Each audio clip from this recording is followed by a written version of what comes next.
আসসালামু আলাইকুম রহমতুল্লাহ। Welcome back to universal academy. আজকের ক্লাসে আমরা যে স্পোকেন স্ট্রাকচারটি শিখব সেটা হচ্ছে কোনো কিছু করার নিষেধ বা নিষেধ ছিল, এই ধরনের সেন্টেন্সেসগুলো আমরা কিভাবে তৈরি করতে পারি। তাহলে চলুন আমরা দেখে নিই আমরা কিভাবে সেন্টেন্সটা তৈরি করতে পারি। এই সেন্টেন্সটা তৈরি করার জন্য আমরা যে ফ্রেজটা দিয়ে করতে পারি সেটা হচ্ছে প্রোহিবিটেড টু ভার্ব ওয়ান, অর্থাৎ আমরা এই ধরনের সেন্টেন্সেসগুলা এই প্রোহিবিটেড টু ভার্ব অন দিয়ে করতে পারি।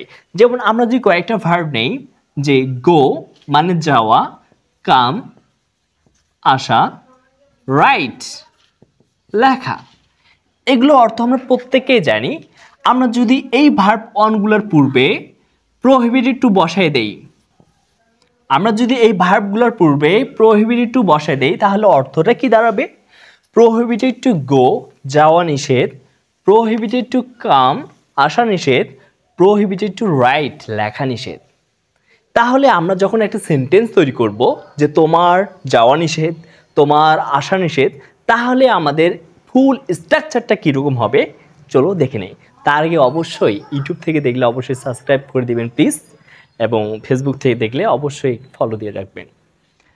তাহলে আমরা যখন এটা ফুল স্ট্রাকচারে রূপান্তর করবো সেক্ষেত্রে আমাদের স্ট্রাকচারটা কেমন হবে আমরা একটু দেখি।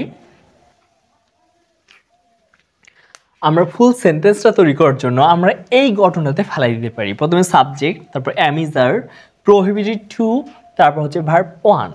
এখন আমি এখানে যদি বলি যে আমার যাওয়া নিষেধ, সেক্ষেত্রে আমাদের ইংরেজিটা কি হবে? I am prohibited to go. আমার আসা নিষেধ, I am prohibited to come. তোমার লেখা নিষেধ, you are prohibited to write. তোমার আসা নিষেধ, you are prohibited to come. তোমার যাওয়া নিষেধ, you are prohibited to go. এখন যদি আমি হি দিয়ে বলি তাহলে কি হবে?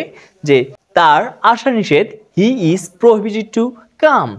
তার যাওয়া নিষেধ, he is prohibited to go. তার লেখা নিষেধ, he is prohibited to write. Okay, আচ্ছা।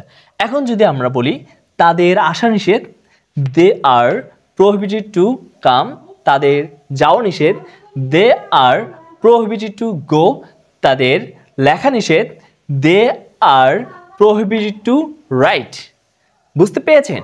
আচ্ছা, এখন আমরা অনেক ক্ষেত্রেই বলে থাকি যে তোমার আসা নিষেধ ছিল, তোমার যাওয়া নিষেধ ছিল, তোমার করা নিষেধ ছিল। এই যে যদি পাস্ট টেন্সে বোঝায় সেক্ষেত্রে আমরা কি করব? সেক্ষেত্রে আমরা সিম্পলি এই যে অ্যাম ইজ আর এর জায়গায় ওয়াজ ওয়ার বসাই দেব, ওয়াজ ওয়ার। এখন আমাদের স্ট্রাকচারটা কি হচ্ছে? যে আমার যাওয়া নিষেধ ছিল, I was prohibited to go. আমার আসা নিষেধ ছিল, আমার আসা নিষেধ ছিল, I was prohibited to come. আমার লেখা নিষেধ ছিল, I was prohibited to write. তোমার যাওয়া নিষেধ ছিল, you were prohibited to go. তোমার আসা নিষেধ ছিল, you were prohibited to come. তোমার লেখা নিষেধ ছিল, you were prohibited to write. এভাবে আমরা অনেক সেন্টেন্সেস তৈরি করতে পারি। এখন চলো আমরা প্র্যাকটিস করে দিয়ে যদি বলি যে তাদের যাওয়া নিষেধ ছিল, they were prohibited to go. তাদের আসা নিষেধ ছিল, they were prohibited to come. অর্থাৎ নিষেধ ছিল মানে কি? নিষেধ ছিল তারপরে তার এসেছে। অর্থাৎ এইরকম সেন্টেন্স তৈরি করার জন্য আমরা এই যে স্ট্রাকচারটা ফলো করতে পারি। আমরা এই স্ট্রাকচারটি ব্যবহার করে এই ধরনের হাজারো সেন্টেন্স তৈরি করতে পারি। ভিডিওটি ভালো লাগলে অবশ্যই কমেন্টস করে জানিয়ে দেবেন, এবং এরকম ভিডিও আরও পেতে আমাদের সাথে থাকবেন। আল্লাহ হাফেজ।